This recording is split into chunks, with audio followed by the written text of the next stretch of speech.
My name is Camille Hartman. 5 years ago, my family didn't just shame me, they erased me.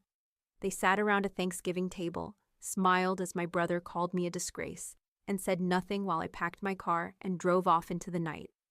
Not a call, not a question, just silence. It wasn't rage that hurt me the most, it was the quiet. So when a cream-colored envelope arrived, thick, ornate, sealed with the Hartman family crest, I felt my fingers tremble. Inside was a wedding invitation. My brother Nathan, the same man who once raised a glass to my downfall. And beneath it, a torn scrap of paper scribbled in my mother's handwriting. Please come, I miss you. They don't know I'm writing you.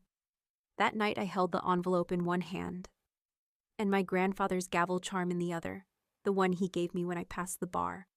The only person who ever said, "You're enough, Camille.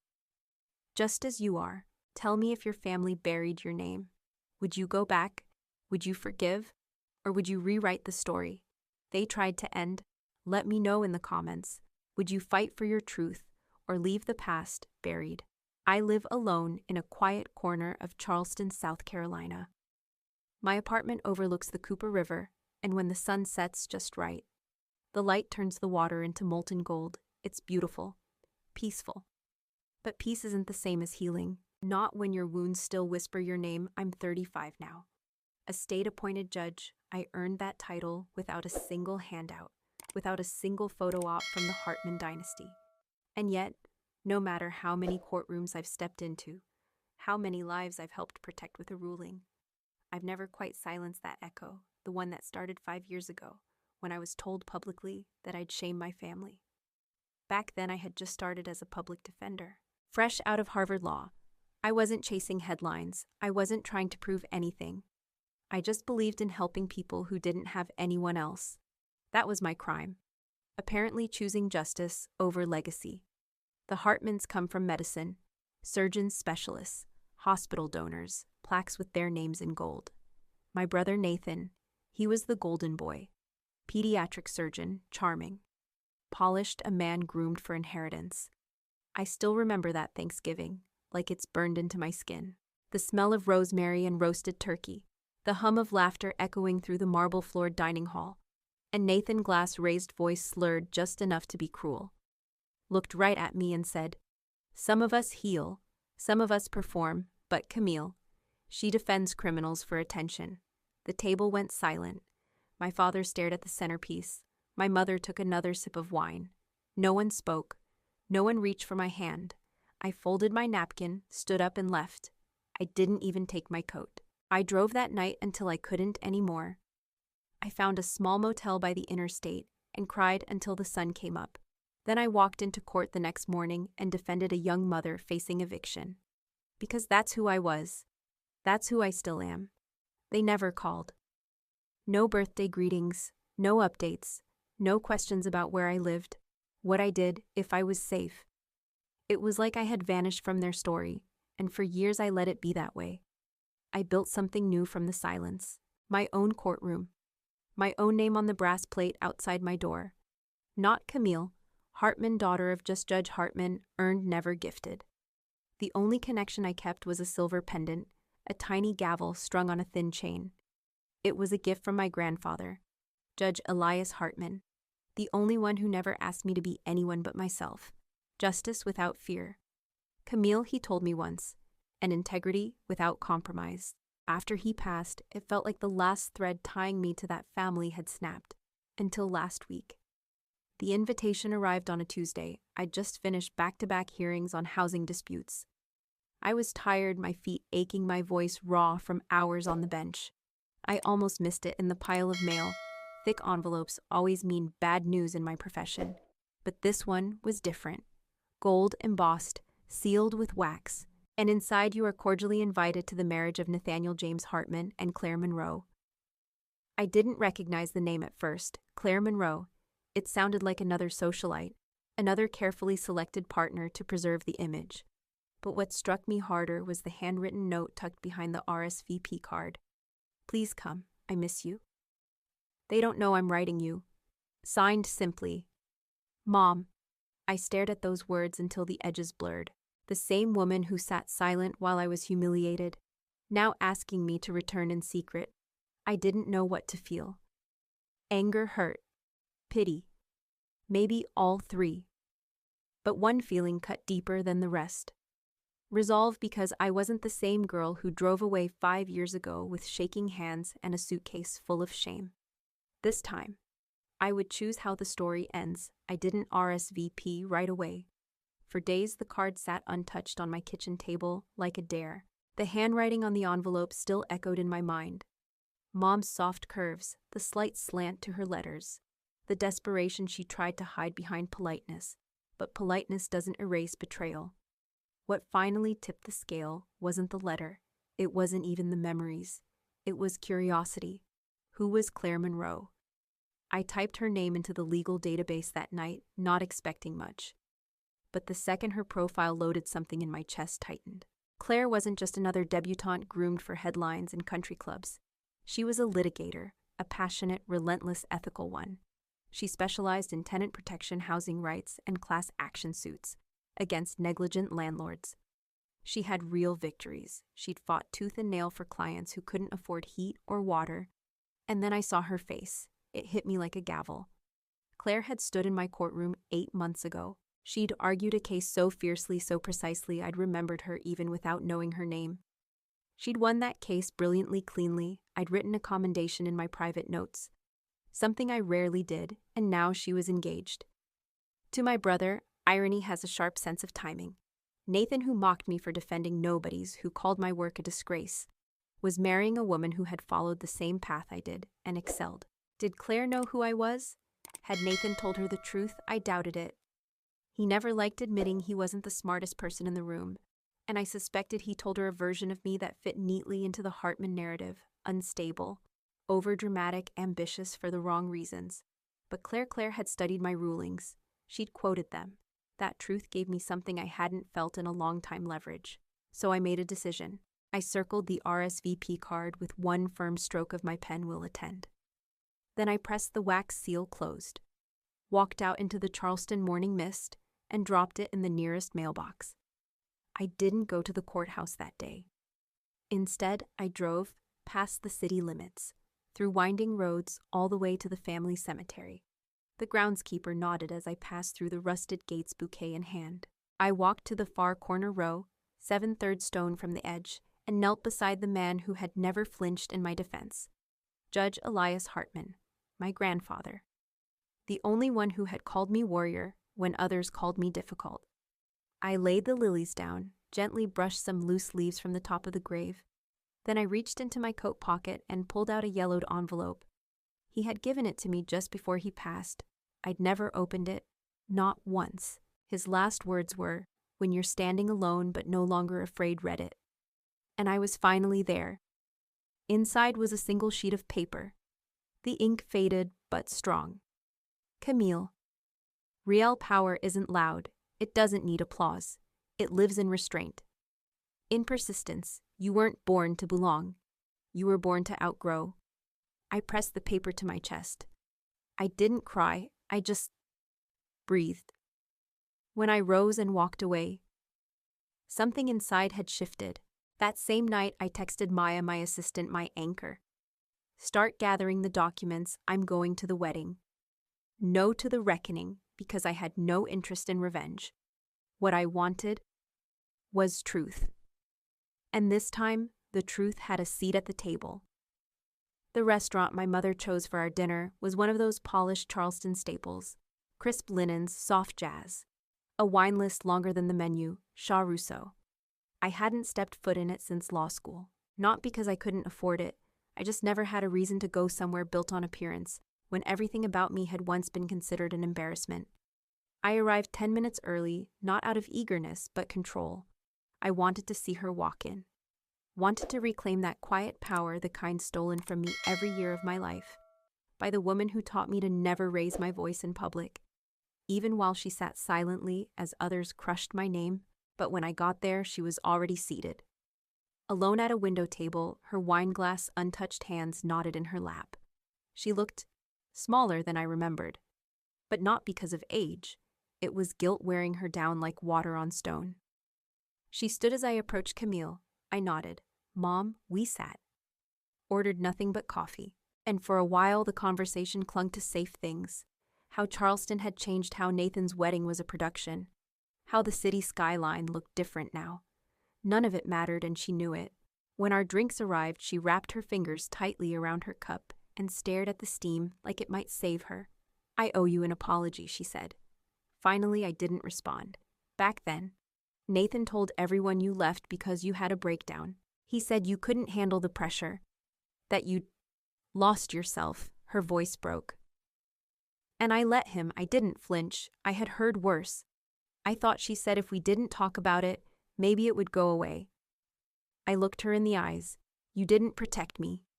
Her shoulders sagged like the weight of that truth had been waiting years to land. You let them bury me. Tears gathered in her eyes, but I felt nothing. No satisfaction, no cruelty, just clarity. She reached into her purse, then fumbling, and slid a small velvet box across the table. Inside was the Lady Justice pendant, the one my grandfather had promised me after I passed the bar. The one I never received because Nathan had taken it, claimed I didn't deserve it. It's yours, she whispered. It always was.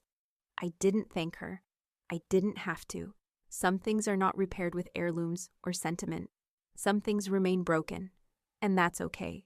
I slipped the pendant into the inside pocket of my blazer, let it rest over my heart where it belonged. Then I stood. They buried me once, I said quietly. But this time, I'm not crawling out of the grave, I'm walking in through the front door. Camille?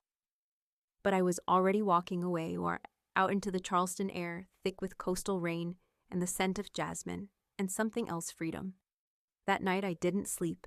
I stayed up compiling a list with Maya media profiles, court accolades, community impact statements, letters from the governor, even a note from the president of the state bar.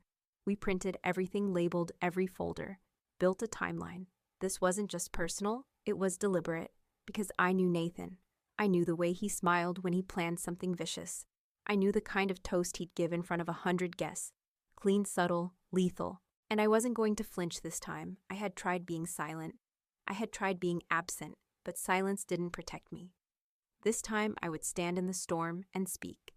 Not in anger, not for revenge, but for truth. And for every girl who'd ever been called a disgrace for simply refusing to stay small.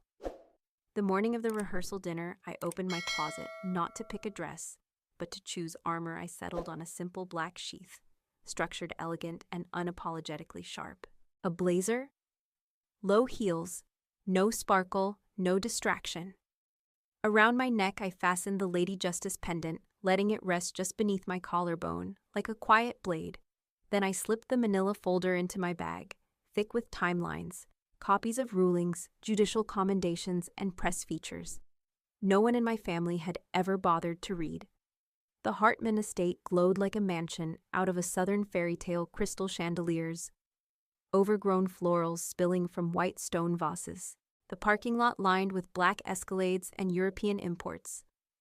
Wealth had a smell like polished marble and control. Inside, the energy was tight. People were too polite, too posed. I handed my coat to a server and walked past portraits I hadn't seen in 5 years. Nathan as a baby, Nathan cutting the ribbon at a children's wing, Nathan shaking hands with board members, no Camille, not even in the background. It wasn't just erasure, it was intentional. I drifted toward the parlor where my cousins were already 2 glasses in and full of snide commentary. She thinks she's somebody now, one whispered. Just because she has a robe and a gavel, another added, please, real success is bloodline. She's playing dress up. Their laughter prickled under my skin, but I didn't react. That would have given them what they wanted. Instead, I moved on. Toward the main ballroom where the dinner was about to begin. I found my assigned seat wedged between distant cousins I barely remembered facing, away from the head table. On the plate, a folded program sat, custom-printed, monogrammed with the Hartman crest.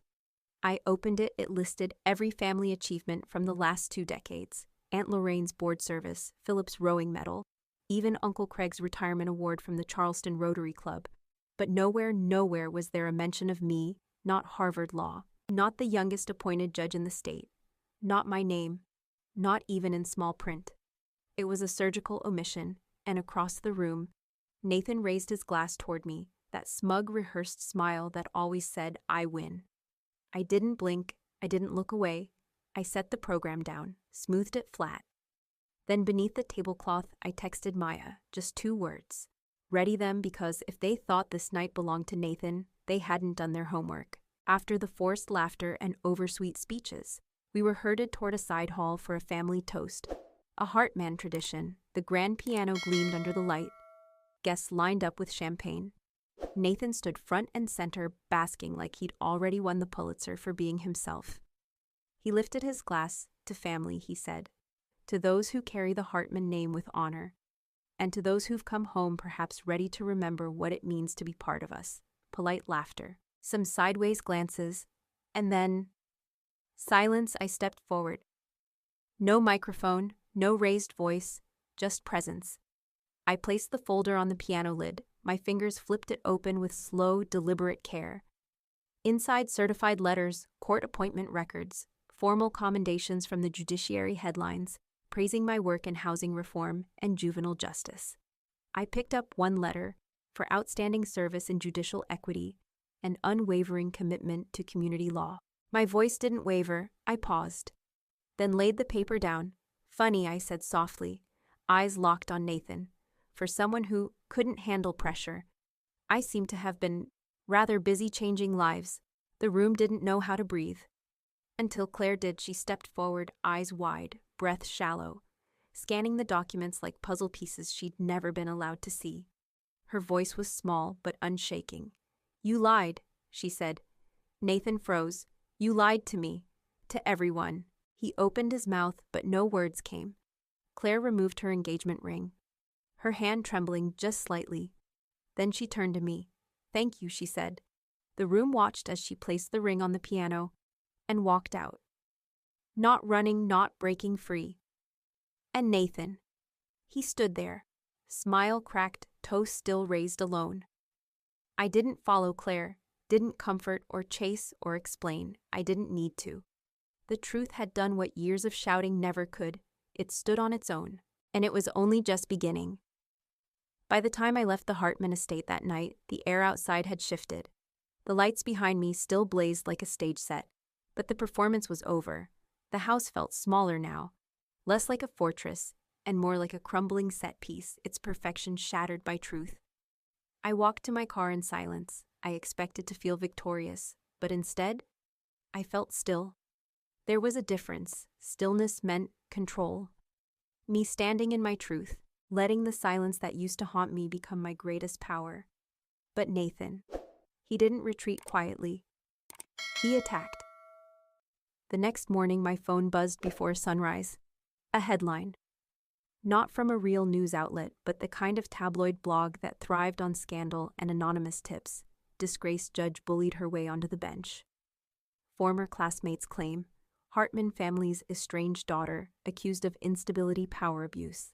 The stories were vague, careful enough to avoid lawsuits, but poisonous. They hinted at emotional breakdowns, showed blurry college photos, claimed I was difficult and erratic. I knew exactly who had orchestrated it. Nathan had used the same boutique PR firm that once spun our father's malpractice scandal into a glowing redemption arc. They specialized in image control. But I had learned something since then. You don't fight lies with panic. You fight them with preparation. I didn't call a press conference. I didn't post a rant. I simply forwarded the headlines to Maya with a note. Execute the plan. Before noon, every major news outlet in Charleston and a few national ones received a press kit. Not a rebuttal. Proof-scanned letters from senior judges, commendations from state representatives, performance reviews, verified appointment documents, photos with community leaders, nonprofits, housing reform victories. And at the top one line in bold facts are stubborn things. John Adams. We didn't need hashtags. We didn't need drama.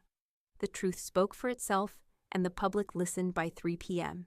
The backlash had started law professors I hadn't spoken to in years, posted public defenses of me community organizers I'd once helped shared personal stories. Families I had ruled in favor of clients I had spoken up for. They flooded comment sections. One message stood out. It came from a mother I'd ruled for in a housing rights dispute. Judge Hartman kept my kids off the street. I don't care what anyone says, she saved us. Nathan's camp went quiet. Then they went missing. The PR firm dropped him quietly, of course, but word spread fast. His donors pulled out, his hospital board seat was reconsidered. Invitations to medical panels dried up. The Hartman family tried to do what they always did when a scandal struck: disappear behind polite smiles. But this time, their silence wasn't neutral, it was part of the story. They hadn't just abandoned me, they had stood behind the man who tried to bury me twice, and now they could all sit in the crater he dug. That week the wedding was canceled. The official excuse was postponement. But in Charleston, no one really believes in second Hartman weddings. The monogram linens were never unpacked. The venue refunded everything quietly. Meanwhile, my docket at the courthouse remained full. Justice didn't pause for family drama. I signed rulings. I attended legal briefings. And then one afternoon, an envelope arrived, this time from Washington, inside a federal judgeship offer. Not ceremonial, not political. Earned through work that mattered, cases that counted. It was the kind of position no smear campaign could touch. I signed the acceptance letter with a pen my grandfather once used. His initials carved into the side. No cameras, no announcements, just ink on paper and a steady hand. A year later, I stood at the Charleston Community Foundation Gala, an event I helped build. Not for prestige, not for legacy, but for the neighborhoods that had trusted me long before the headlines. I wore a plain black gown, no designer jewelry, just one thing around my neck, the Lady Justice pendant. A young woman approached me at the end of the evening. "Nervous, hopeful Judge Hartman," she said. "I read about your rulings in my law class. I want to be like you." I smiled. "Be better," I told her. Then I looked out at the harbor, lights shimmering, wind rising. And I realized something. They had tried to erase me. But I hadn't just survived. I had rewritten the story, and I'd written it better. The Hartman name still rings out in Charleston circles. Their estate remains immaculate, their charity galas continue, and Nathan. He walks the halls of a smaller hospital now, still in a white coat, still holding a scalpel, but no longer center stage. He lost the fellowship, the board seat, the influence. But what he lost more than anything was the myth. The myth of being untouchable, of being above consequence, of being the chosen one. And me, I never needed revenge, because truth is the best revenge. What mattered most wasn't that Claire left him, or that the family fumbled their reputation. It was that I stopped waiting to be invited back into a version of love that only came with conditions. I stopped begging to be believed. I started building my life on foundations they couldn't touch, and legacies they never understood. The deeper truth, I never wanted to be part of their world again. Not because I hated them, but because I'd outgrown the space they kept trying to force me into. And when you finally accept that being different isn't a defect, it's a design, something unlocks freedom. My courtroom is quiet, solemn, sometimes brutal, but honest. I don't have to prove my worth with applause. I don't measure success by whether my name is carved into marble. I measure it by the lives I've helped protect, by the truth I get to defend, by the young women I mentor who come to me not for legacy, but for light. If there's one thing I've learned through it all, it's this. Sometimes the people who try to bury you forget that you are a seed, and you don't bloom in spite of them, you bloom far beyond them. That night, long after the gala ended, I stood alone on the balcony overlooking Charleston Harbor. The lights below flickered like memories, some faded, some still burning. I touched the Lady Justice pendant at my collarbone, the silver warm from my skin. They had tried to write me out, but I had written myself back in with ink made of truth and a spine made of steel. I didn't need a toast in my name. I didn't need their approval. I had something stronger myself. And in the silence, I whispered the words I never got to say that night 5 years ago. I am not a disgrace. I am a woman who stood alone and didn't fall. What about you? If your own family tried to erase you, would you stay silent? Or would you stand tall even when your knees shake? Let me know in the comments. I read every one of them. And if you believe stories like this matter, stories about resilience, truth, and reclaiming your voice, then subscribe to EN True Tales. We share one powerful new story every single day, because sometimes the most beautiful revenge is a life well lived, and trust me, I'm just getting started.